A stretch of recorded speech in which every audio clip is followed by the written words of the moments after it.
You had a big part in all of this. You worked a little bit with Mr. Antar, but wow, how do you feel about your that a lot of people write stories and nothing really happens? Something really happened here. Well, it is good to see the work get recognized by the legal authorities, because it's really been since March, and I compiled a mountain of evidence that Letitia James was engaged in a pattern of mortgage fraud that went back to 1983, when she was only 24 years old. She claimed in her very first purchase of a townhome that she had married her father in order to qualify for the loan. And I guess leopards don't change their stripes, because every single mortgage transaction she did in Brooklyn, New York with her apartment building, she told the mortgage companies and refinance companies it was either 1 unit or only 4 units in the building, even though the certificate of occupancy said it was 5 units. And that's critical, because with 4 units or less, you get lower interest rates, residential rates, and low closing costs. And that's how she avoided higher interest rates for commercial buildings and very high closing costs.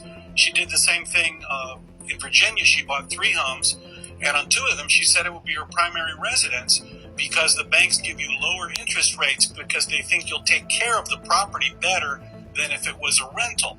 So it's a pattern of mortgage fraud. She can't claim that she didn't have intent. She can't claim she didn't know the law, because she's been suing people in New York for these very same things.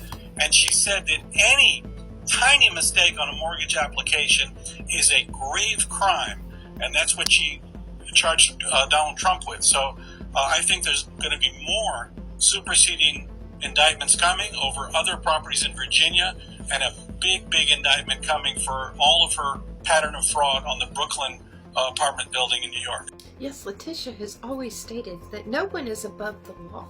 Now, she had at one point went and stated in February of 2024, when the assault was being done on President Trump, when powerful people cheat to get better loans, it comes at an expense of hardworking people.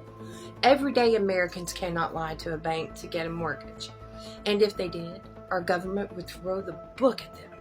There simply cannot be different rules for different people. Letitia, how is that tasting in your mouth right now? You say things sometimes you wish you could take back.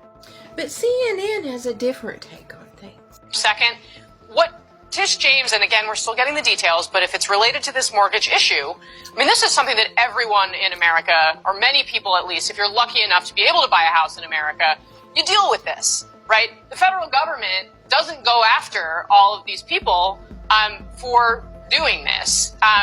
Does that... CNN, where was this energy with Trump if everybody does it? And he didn't even do it. The bank even came forward and said nothing had been done. Here, it's been done. I mean, she did say she was married to her dad. Hey, Tish, does orange look good on you? I think it does. But also, no one is above the law. Country crazy out.